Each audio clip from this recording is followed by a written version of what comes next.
magpaplano na uli si Bangag kung ano na naman ang kanilang gagawin. Ganito ka-evil, ganito katarantado ang Bangag administration. Tama din naman ang sinasabi ni Senator Bato at ng kanyang wife na para hindi na madamay ang institusyon, ang Senado, minabuti niya na lang na umalis na siya. Kasi wala naman siya, hindi naman siya tumakas eh. Kikidnapin nga siya. So isi-secure niya yung sarili niya. Right? Isi-secure niya yung sarili niya. Wala po siyang tinakasan.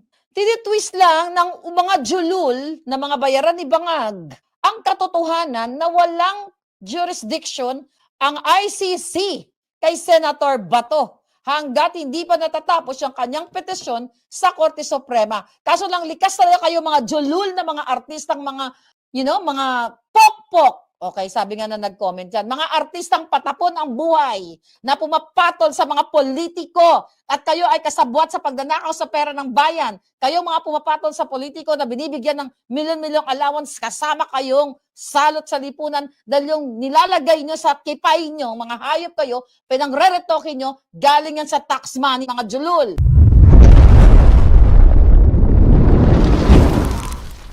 Nagsalita, Derek Torres, yang si Kim Chiu, bawal lumabas. Pag lumabas ka, di ba, parang may nabasa akong comment, pag lumabas ka at hindi ka sumunod sa batas, sa law ng classroom, I forgot that.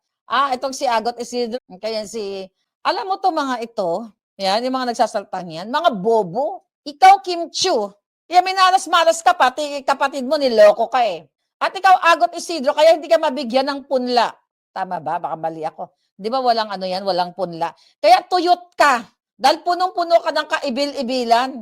Hindi mo ginagamit yung utak nyo dahil wala naman kayong gagamiting utak. Dahil ang utak nyo, pang dilawan lang. Ang utak ng dilawan ay sarado. Di ba? Si Agot Isidro, sinusuportahan yung mga nagnanakaw ng asawa. Katulad ni Dilima, love na yan. Yung mga chumuchup-chup ng buto. Sinusuportahan niya si Lenlen. Di ba? Si Lening na salaylayan na laging kasama si Bolet. Iyan ang mga holier than thou na mga artista, mga bigatla. Yan, di ba yung mga sinusuportahan nila? Kapag batas na ang pinag-uusapan na walang kapangyarihan ng ICC kay Senator Bato, pwede nilang ititwist, sumuko ka na. You have to be man enough. How about you, Dilima? You have to be bilat enough para maghanap ng sarili mong boto. Hindi ka nang pinangawat kasang boto ni Dayan na may asawa. Ulit-ulitin ko talaga yan kasi favorite kita eh. Di ba? Frailty of a woman. Kaya ka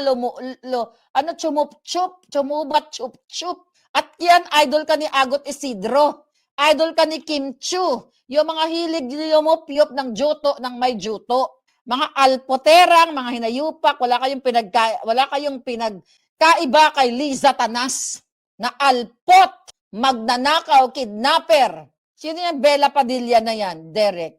Ano ba background din? Hindi kasi ako nanonood ng mga kaputahan ng mga artistang yan eh, sa totoo lang. Pero mga bagong artista ngayon na pumapatol sa mga politikong magnanakaw, sila ay kasama sa pagsira ng kinabukasan ng bayan natin.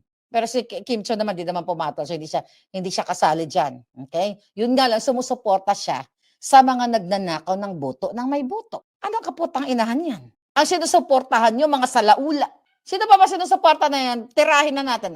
Ang sinuportahan nyo ay mga aligned sa mga rebuilding makakaliwang komunista. Mga nagre-recruit ng mga kabataan para sirain ang kinabukasan ng mga kabataan. Ginagamit yung artista, mga putang, yung mga arte nyo, kaya ko rin actingin yan eh.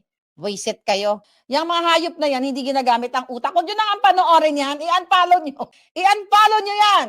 I-unfollow nyo yung ibang mga artistang mga pok-pok na pumapatol sa mga politikong nagnanakaw, nagsasalaula sa bayan, mga flood control ninanakaw ng mga yawa. Akala ninyo, kawawa tayo mga OFW, sabi ni Lloyd, at napupunta lang ang tax natin sa mga hayop na yan. Corrected by, yes. Sabi ni Jobax, hawak ni Bato ang beat. Hindi ba nakakabilib si Bato? Clap, clap, clap. Di ba? Nakakabilib si Senator Bato. Again, hindi po siya tumakas ha. Taliwas ang mga sinasabi ng mga alpotera. Hindi siya tumakas. Iniwasan lang niya ang mga kidnappers. Did I tell you, mga palanggan, na ako'y kabataan, muntik na ako makidnap? Sino ang nakakaalam ng kaso kong yan? Alam ko ang feeling. Okay? Alam nyo, ang hirap ng kikidnapin ka, ako. At young age, nung panahon ng mga Mirna Diones, 1990s, kinuwento ko na yun sa vlog ko, na ako ay hinablot ng kidnapper, kaya alam ko ang feeling. Nakikidnapin ako, dyan sa SM West pa yan dati. Kinuwento ko yan sa inyo. Early morning, papasok ko sa trabaho, hinawakan ako ng kidnapper. Sabi niya, sumama ka sa akin. Kaso lang, ginanon ko siya. Totoo yun, hindi ako nagbibiro. Talagang nagwala ako. Tapos sabi ko, tulong! Mga putang ina, hindi ako tinulungan. Di ba? Totoo yun. Hanggang sa, mga kababayan, na-realize ko at young age, less than, I think, 19 years old ako, 18, 19, 18, yeah, mga ganon. Doon ka na-realize sa laban ng buhay na walang pwedeng magtanggol sa sarili mo kung di ikaw. Alam ko kung paano ka kidnapin ng mga demonyo. Hindi ako nagbibiro doon. Nagkakaso-kaso pa kami noon, nung time na yon. Pero hindi ko nagkukwento yung kaso na yon. But anyway, alam ko ang feeling na kikidnapin ka. Kaya bago ako nagpa-kidnap, talagang, like 2 weeks after that, nakita ko yung aking abductor. Attempted, kidnapping ang gagawin niya sa akin. 2 weeks after, kung nakapalo kayo saan, nakita ko siya sa mall. Doon sa mall, sa SM, doon kami nag-work eh. Na sinabi ko, yan, ang taong yan, ang nag-attempt sa akin na kidnapin ako. Nireport ko sa security office. Remember that? Yung lumang-lumang SM, yung katabi ng Ricky Reyes Salon, meron dyan security office sa SM. Pag facing ka, wait, I think McDonald's, tama ba? Papunta doon sa, not annex yung parang super club somewhere doon sa may parking. Anyway, those were the days. 30-something years ago. Yeah.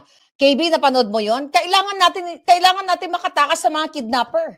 Kailangan natin labanan. Hindi ka po pwedeng kukunin ka na ni Bangag eh.